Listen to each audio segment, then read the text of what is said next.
Hello everyone, welcome to another Rick's Picks. So in the 80s, they decided to start making toys that had a gross out effect.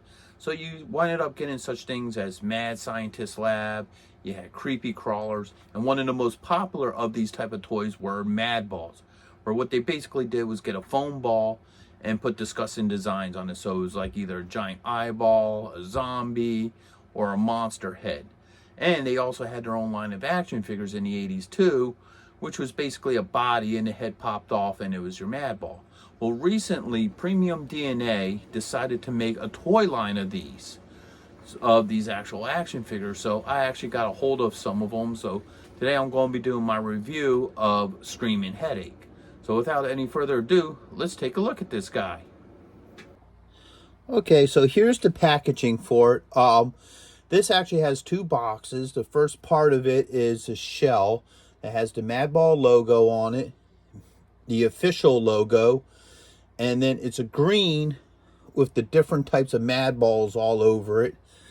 It's just a basic green, the Madball logo. It's all the way around. Alright, even the top is the same. So it's a nice shell, and then the shell just lifts off. And eventually, over here, you have the actual figure himself, which is Splitting Headache. Now you have, first off, you have this nice piece of art here. His name's Splitting Headache. The name of the action figure line. He's in this nice shell, Premium DNA. The top is the Madball logo. All right, you spin them around to the side.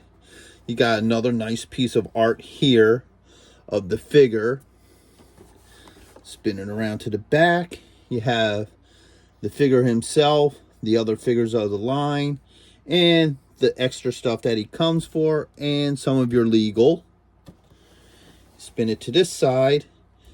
It shows the other Madballs that are part of this wave.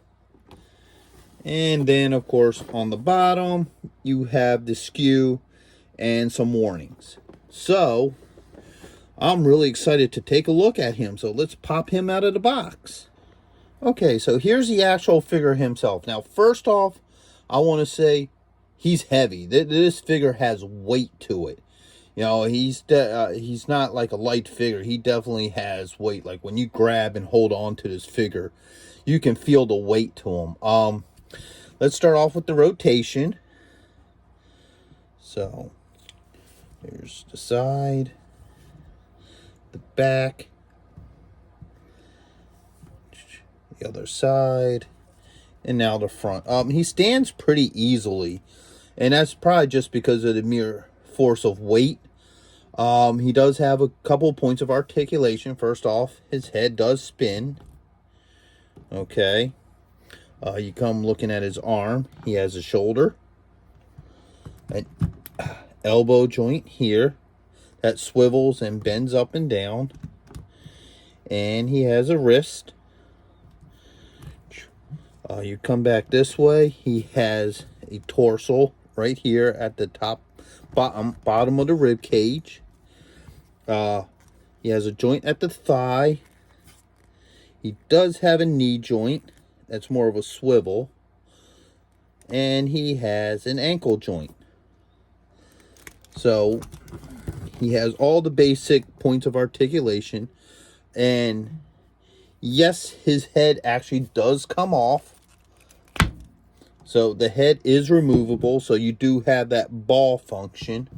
Now, the difference between this and the original figure, because like I said, they had the original Madballs were just a foam ball that looked like a head. And then they came out with action figures, which are actually half this size. The action figures were probably about this high if compared to him. And their heads could come off. So you would have the Madball feature with the figure. And their heads would actually shoot off because they had a button in the back that you would push and they would pop off.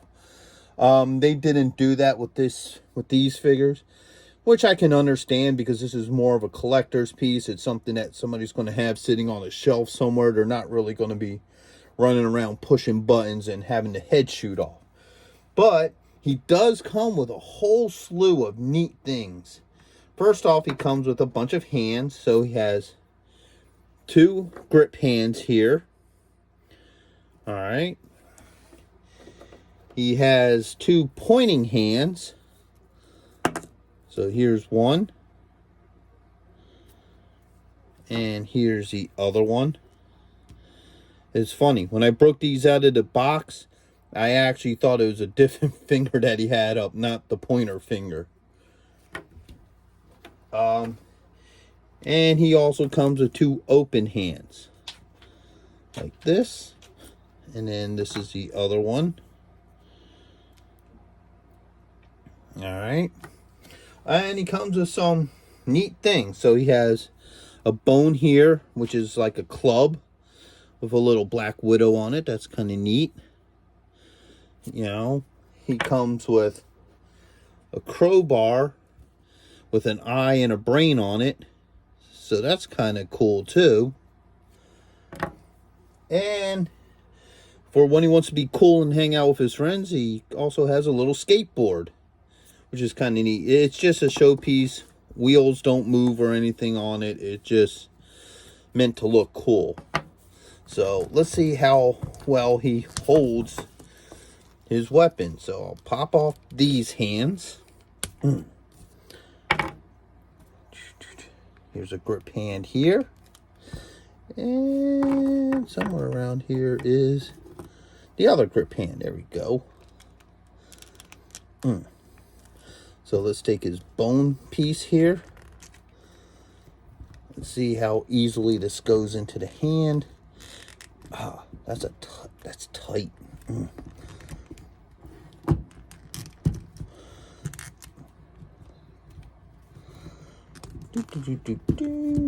All right. That don't go in very easily at all. It's very, very tight. And it's not really that malleable. You might have to mess with it for a minute. Try to find the smallest part here of the bone. Hold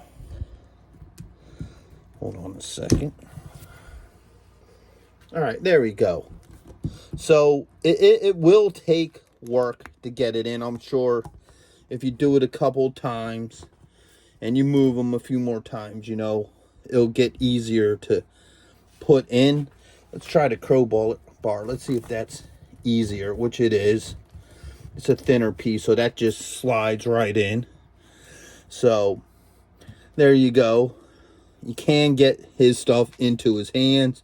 Like I said, the bone, it takes a minute, but it's doable. Also, the really neat thing about these figures is the attention to detail. It's all these little nuances. Like you get, if you're looking at them, you get this different kind of blue. You get this red. And underneath his ribs, you get some slime. And, you know, they even went as far as did his nails up. His nose is a different color than the rest of his skin. I mean, it's just all these minor things. You got exposed bone here. Even his feet have nice detail on the bottom. So overall, this is a really cool figure. I would highly recommend this to anybody who's a Madball fan. So this would definitely be worth adding to your collection.